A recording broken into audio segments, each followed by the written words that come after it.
నమస్తే, welcome to hit TV. నేను మీ anchor Chandini. ఈరోజు మనతో పాటు ప్రముఖ ఆధ్యాత్మికవేత్త, లైఫ్ కోచ్, ఆస్ట్రాలజిస్ట్, అలాగే ఆమె పేరు ఆర్బి సుధా గారు. ఆమె మనతో పాటు ఉన్నారు. ఆమెతో చర్చించి మరిన్ని విషయాలు తెలుసుకునే ప్రయత్నం చేద్దాం. నమస్తే మేడం. నమస్కారం అమ్మా. ఎలా ఉన్నారు? Fine fine. మేడం, ఈ ఆగస్టు నెలలో అసలు ఏ ఏ రాశుల వారికి ఎలా ఉండబోతుంది? తప్పక ఫస్ట్ చూద్దాం. ఎప్పుడులాగే మనం ఫస్ట్ గోచారం మాట్లాడుకుంటాము. ఎందుకంటే గోచార రీత్యానే మనం రాశి ఫలితాలు చెప్పడం అనేది జరుగుతుంది. అందరికీ తెలిసిన విషయం మళ్ళా నేను చెప్పడం జరుగుతుంది. అంటే ఏంటి, 9 ప్లానెట్స్ 12 రాశులు ఉంటాయి. రాశి అనేది ఏంటంటే ఎక్కడ చంద్రుడు ఉన్నాడో మీ జాతకంలో దాని రాశి అంటాం. అంటే ఒక్క ప్లానెట్ గురించి. సో ఇప్పుడు కూడా రాశి వారిగానే మాట్లాడుకోగలుగుతాం. బట్ ఎప్పటికైనా సరే జాతకం పరిశీలించుకుని ఒక రెమెడియల్ మెషర్స్ కానీ, లేకపోతే ఒక జెమ్ స్టోన్ కానీ, లేకపోతే ఏదైనా ఒక పూజ కానీ, జపం కానీ చేసుకోవడం అనేది మంచిది. మనం ఇప్పుడు మాట్లాడుకునేది ఏంటంటే అన్ని జనరల్ టాపిక్స్. అంటే ఏంటి, రాశి వారిగా. ఎందుకంటే ఒక్కొక్క రాశిలో ఒక్కొక్క నక్షత్రంలో కోట్లాది మంది ఉంటారు. కానీ ఆ కాంబినేషన్ అనేది కొంచెం డిఫరెంట్ ఉంటుంది. అంటే జాతక రీత్యా మనం చూసినప్పుడు, ఎందుకంటే 9 ప్లానెట్స్ మనం తీసుకుంటాం. దాంతోపాటు మనం ఏంటంటే గోచార రీత్యా అదొకటి, ప్లస్ జాతకం, ప్లస్ ఏంటంటే మనకి టైం పీరియడ్. సో ఈ టైం పీరియడ్ అవన్నీ తీసుకున్నప్పుడు ఏంటంటే ఒక్కొక్కళ్ళకి డిఫరెంట్ ప్రెడిక్షన్స్ అనేది డిఫరెంట్ అవుతుంది. అంటే ఏంటి, ఫలితాలు అనేవి డిఫరెంట్ అవుతాయి తెలుగులో చెప్పాలి అంటే. అందుకనే మనం ఎప్పుడైనా మనం మాట్లాడుకునేది రాశి ఫలితాలు అనే మాట్లాడుకుంటున్నాము. సో రాశి ఫలితాలు మాట్లాడుకునే ముందు ఎక్కడెక్కడ ఏ గ్రహాలు ఉన్నాయో ఫస్ట్ చూద్దాము. ఎప్పుడులాగే నేను ఎప్పుడు ఫస్ట్ శనీశ్వరుతోనే మొదలెడతాను. ఎందుకంటే శనీశ్వరుడు ఎప్పటికైనా సరే మనకి ఆయుకారకుడు, అలాగే కర్మకి కారకుడు. అంటే ఏంటి, ఈ కాలంలో కర్మ చేస్తే కానీ, కర్మ అంటే మనం చేసే పని అనుకుందాము, కర్మ చేస్తే కానీ మనకి ఫలితం అనేది ఉండదు. అంటే ఏంటి, ఫలితం అంటే ఏంటి, అందరూ ఇప్పుడు డబ్బు కావాలి, డబ్బును ఆకర్షించడం ఎలాగా ఇవే అడుగుతూ ఉంటారు. సో ప్రస్తుతం శనీశ్వరుడు అందరికీ తెలిసిన విషయం, మనకి మీన రాశిలో ఉన్నారు. ఆయన కూడా రిట్రోగ్రెషన్ అయ్యారు లాస్ట్ మంత్. అంటే వక్రిచున్నారు. అది నవంబర్ వరకు ఉందన్నమాట. సో ఎవరెవరికి ఏలినాట్స్ అని ఉందంటే, ఫస్ట్ మనం మాట్లాడుకోబోయేది ఏంటంటే కుంభం వాళ్ళకి లాస్ట్ ఘట్టం ఏలినాట్స్ అని. అంటే 7.5 years శని అనేది అందరికీ తెలుసు. ఏలినాట్స్ అని అంటే 7.5 years శని. ఎందుకంటే ఒక్కొక్క రాశిలో 2.5 ఏళ్ళు ఉంటారనమాట శనీశ్వరుడు. సో కుంభానికి, అలాగే మీనానికి, అలాగే ఏంటంటే మేషానికి మనకి ఏలినాట్స్ అని ఉందన్నమాట. నెక్స్ట్ మనం మాట్లాడుకోబోయేది శుక్రాచార్యుడు. శుక్రుడు ప్రస్తుతం ఏంటంటే మిథునంలో ఉన్నారు. August 21st ఏమో కర్కాటకానికి వెళ్తున్నారు అనమాట. అదే మిథునంలో మనకి తెలుసు ఇప్పుడు జూపిటర్ ఉన్నారు. సో జూపిటర్ ఏంటంటే లాస్ట్ మంత్ కంబస్ట్ అయ్యారు, ఆయన బయటకు వచ్చేసారు. సో పరిపూర్ణంగా ఫుల్ పవర్తో ఉన్నారు. సో కొన్ని రాసుల వాళ్ళకి చాలా చాలా బ్లెస్సింగ్స్ ఉంటాయి జూపిటర్ మూలాలన్నమాట. అలాగే మనం చూసాము అంటే సన్ ఏంటంటే మనకి ఇప్పుడు ప్రస్తుతం కర్కాటకంలో ఉన్నారు. August 17కి మనకి ఆయన ఓన్ రాశి ఏంటి, మనకి సింహం. సో సింహానికి మూవ్ అవుతున్నారు అనమాట. సింహాల్లో ఏంటంటే towards end of last month వరకు మార్స్ ఉన్నారు. ఆయనేమో ఎండ్ ఆఫ్ జూలై ఎక్కడికి మారారు, కన్యకు మారారు. సింహంలో ఏమో ప్రస్తుతం మనకి కేతు ఉన్నారు. మళ్ళీ మనం మాట్లాడుకోవాల్సింది మనం మెర్కురీ అంటే బుధుడు ఏంటంటే వక్రిచున్నారు. అట్ ద సేమ్ టైం కొంచెం కంబషన్ కూడా ఉందన్నమాట. సో జనరల్గా ఏంటంటే ఆయన August 10th 11th అలా కంబషన్ నుంచి బయటకు వస్తున్నారు. అండ్ ఆల్సో ఏంటంటే towards end of this month అంటే 30th August ఏంటంటే సింహానికి మూవ్ అవుతున్నారు. రాహు ఏమో మనకి ఏంటంటే కుంభంలోనే ఉన్నారనమాట. కేతు మనకి సింహంలో ఉన్నారు. సో మనం లాస్ట్ మంత్ కూడా మాట్లాడుకున్నాం. అంటే ఏంటంటే మార్స్ అండ్ కేతు అంటే కుజుడు కేతు మనకి అంత మంచి కాంబినేషన్ కాదు అని మాట్లాడుకున్నాం అనమాట. సో ప్రస్తుతం మార్స్ ఏమో మనకి కన్యలో ఉన్నారు. కన్య నుంచి తులాకి వెళ్ళడానికి ఏమిటో సెప్టెంబర్ అవుతుంది అనమాట. సో ఇవి గ్రహ స్థితులు అనమాట. జనరల్గా మనం మాట్లాడుకోవాలి అంటే ఈ గ్రహ స్థితుల్ని బట్టి మనం గోచారం బట్టి మనం ఏమో రాశి ఫలితాలు అనేది చెప్పుకుంటాం. కానీ ఏంటంటే కొన్ని రాశుల వాళ్ళకి చాలా బాగుంటుంది, కొన్ని రాశుల వాళ్ళకి అంత బాగుండదు అనమాట. బట్ శని వక్రం మూలాన్ని కుంభానికి చాలా ప్లస్ పాయింట్ అయింది.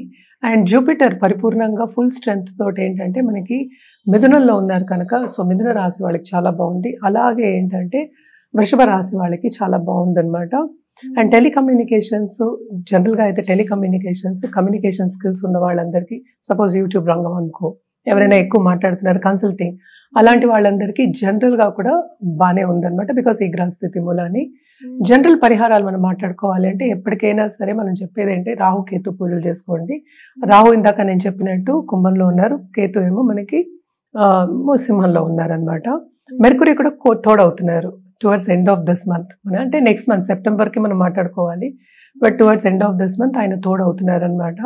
సో మెర్కురీ కేతు కొంత అంటే ఏంటి కొన్ని ఇబ్బందులు పెట్టే ఛాన్సెస్ ఉన్నాయి కనుక మనం ఎక్కువ రాహు కేతు పూజలు చేసుకోమంటాం. అందరికీ ఇప్పుడు కావాల్సింది ఏంటంటే ఒక పీరియడ్ చాలా బాగుంది అనుకో, బాగుంది హ్యాపీగా గడిచిపోతుంది అనుకుంటారు.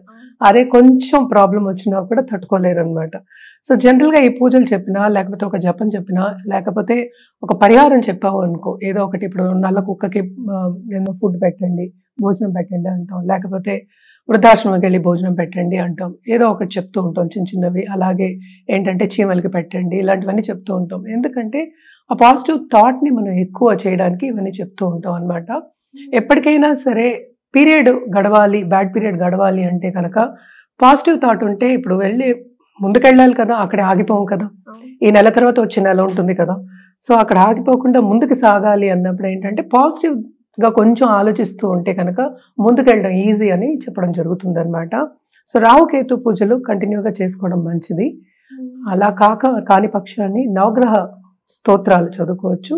నేను చేయలేను, నాకు రాదు అంటే వినండి, యూట్యూబ్లో ఈజీగా అన్నీ దొరుకుతున్నాయి. అన్నీ ఇప్పుడు అందుబాటులోకి వచ్చేస్తాయి. ఇప్పుడు ఏఐ కూడా ఉంది. ఏఐని అడిగినా కూడా మనకి నవగ్రహ స్తోత్రం వచ్చేస్తుంది. అండ్ ఆల్సో ఏంటంటే పీడిఎఫ్లో కూడా ఏంటంటే అది చదువుతుంది, ఇక్కడ వాయిస్ కూడా ఇచ్చేస్తారు. సో ఈజీగా అవన్నీ చేసుకోవచ్చు. మనం చెయ్యాలి అని ఎప్పుడు అనుకుంటున్నామో తప్పక చేస్తాం. సో ఎప్పటికైనా సరే ఇవన్నీ ఎందుకు చెప్తావు అంటే పాజిటివ్గా వెళ్ళడానికి చెప్తాం. ఇప్పుడు ఆ ఇబ్బందులు అనేవి అందరికీ తప్పదు. అంటే ఏంటంటే ఎత్తు తగ్గులు అనేది లైఫ్లో అందరికీ ఉన్న ఒక విషయమే. సో ఎప్పుడు మనకి ఎత్తు ఉండాలి, ఎప్పుడు మనకి కిందే ఉండాలి, ఎప్పుడు మన పైనే ఉండాలి అని అనుకోవడానికి లేదు. సో ఎత్తు తగ్గులు అనేది కామన్. సో ఈ గ్రహస్థితిని బట్టి మనం ఇప్పుడు రాశి ఫలితాలు మాట్లాడుకుందాం. వృశ్చిక రాశి వారికి ఎలా ఉండబోతుంది? వృశ్చిక రాశి వాళ్ళకి కూడా మనం మిశ్రమ ఫలితాలే మాట్లాడుకోవాలన్నమాట. మనం చూసాము అంటే 2nd and 5th లార్డ్ అంటే జూపిటర్ ఏంటంటే 8వ ఇంట్లో ఉన్నారు. సో దట్స్ కొంచెం మైనస్ పాయింట్. అంటే ప్రాపర్టీ ఇష్యూస్ రావచ్చు, కొన్ని ఇబ్బందులు రావచ్చు, అండ్ ఆల్సో మెడికల్ ఇష్యూస్ రావచ్చు అనమాట. అదొకటి కాకుండా ఈ రాశికి అధిపతి మార్స్లో ఉన్నారు కనుక ఈ మంత్ అంతా కొంతవరకు వీళ్ళకి మంచి సూచనలు కనిపిస్తున్నాయి అనమాట. ఏంటంటే లాస్ట్ మంత్ మనం కంపేర్ చేసామంటే ఇది బాగుంటుందనే చెప్పుకోవాలి. అండ్ ఆల్సో ఈ రాశిలో ఉన్న వాళ్ళు తప్పక ఫారిన్లో వెళ్ళి సెటిల్ అవ్వాలి అనుకున్న వాళ్ళందరికీ చాలా బాగుంటుంది. అంటే ఏంటి, వాళ్ళకి పై చదువులకు వెళ్ళే వాళ్ళకి వాళ్ళు అనుకున్న యూనివర్సిటీస్ రావచ్చు, అలాగే వాళ్ళు అనుకున్న సబ్జెక్ట్స్ కూడా రావచ్చు. అలాగే కాంపిటేటివ్ ఎగ్జామ్స్ రాశారు అనుకో, కాంపిటేటివ్ ఎగ్జామ్స్ కానీ ఒక యూనివర్సిటీలో మనం వెళ్ళి జాయిన్ అవ్వాలి అనుకున్న వాళ్ళందరికీ తప్పక సక్సెస్ సాధించడం అనేది మనకి కనిపిస్తుంది అనమాట. ఎందుకంటే మనకి ఈ రాశికి అధిపతి 11th లో ఉండడం అనేది చాలా చాలా మంచిది. అలాగే 6th లార్డ్ కూడా అయ్యాడు ఆయన. 7th లార్డ్ అంటే ఏంటి, 7th లార్డ్ మనకి చూసాము అంటే వీనస్ అయ్యారు, అలాగే 12th లార్డ్ కూడా అయ్యారు. ఆయన ఏంటో ఇంట్లో ఉన్నారు. సో వీళ్ళకి తప్పక ప్రాపర్టీ ఇష్యూస్ వచ్చే ఛాన్సెస్ ఉన్నాయి. అదొకటి కాకుండా ఖరీదైన వస్తువులు కొనుక్కోవడం, దాంట్లో కొంతవరకు లాభాలు రాకపోవడం అనేది మనకు కనిపిస్తుంది. క్రయ విక్రయాలు చేసేవాళ్ళు అంటే ఏంటంటే మనకి కమిషన్ బిజినెస్లో ఉన్నవాళ్ళు, లేకపోతే ల్యాండ్ రెవెన్యూ సిస్టమ్స్లో ఉండేవాళ్ళు, లేకపోతే సపోజ్ ఇప్పుడు ఫ్లాట్సే అమ్మాలి, ల్యాండ్ కూడా అమ్మాలి అని క్రయ విక్రయాలు చేస్తూ ఉంటారు కదా, వాళ్ళందరికీ కొంతవరకు అంత వాళ్ళు అనుకున్న లాభాలు రావు అనేది మనకి కనిపిస్తుంది అనమాట. అదొకటి కాకుండా మనకి 2nd లార్డ్ 5th లార్డ్ మనకి 8th లో పడ్డది. ఇందాక నుంచి అదే చెప్తున్నా నేను. అంత మంచి సూచన కాదు అది. అంటే ఏంటి, సేవింగ్స్ అనేది చాలా తక్కువ ఉంటాయి అనేది కనిపిస్తుంది. దేంట్లో అయినా అడ్డంగాలు ఫేస్ చేస్తారు అనేది కనిపిస్తుంది. అంటే ఇబ్బందులు ఫేస్ చేస్తారు అనేది మనకి ఎక్కువ కనిపిస్తుంది. బిజినెస్ పీపుల్కి, పెద్ద పెద్ద ఇండస్ట్రియలిస్ట్ కూడా ఏంటంటే కొంతవరకు పని ఆగిపోవడం మనకి కనిపిస్తుంది. వీళ్ళు చేసే పనిలో కూడా ఏంటంటే ఏవి సాధించలేకపోతారు వీళ్ళు. అంటే ఏంటి, పెద్దవాళ్ళు చెప్పింది, పై వాళ్ళు చెప్పింది, బాధ్యతలు అనేవి మనకి తెలుస్తున్నాయి, ఎక్కువ కనిపిస్తున్నాయి అన్నమాట. బాధ్యతలు ఎక్కువ అయినప్పటికీ వీళ్ళు ఏంటంటే నిర్ణయించలేకపోతారు, అంటే టైంకి కంప్లీట్ చేయలేకపోతారు. సో దాని మూలాన్ని వీళ్ళకి చాలా మటుకు ఏంటంటే ప్రెషర్ అనేది ఎక్కువ ఉంటుంది, వర్క్ ప్రెషర్ చాలా ఎక్కువ కనిపిస్తుంది అనమాట. అలాగే మనం చూసాము అంటే 3rd and 4th లార్డ్ ఏంటంటే 5th లో మనకి వక్రించి ఉన్నారు కనుక కొంతవరకు మనం ఇన్ కంపారిజన్ మనం చేసామంటే ప్రీవియస్ మంత్స్ తోటి బెటర్గా ఉంటుంది ఈ మంత్. అదొకటి కాకుండా పరిహారాల విషయానికి వస్తే కనుక తప్పక వీళ్ళు జూపిటర్ కాళ్ళు పట్టుకోవడం మంచిది.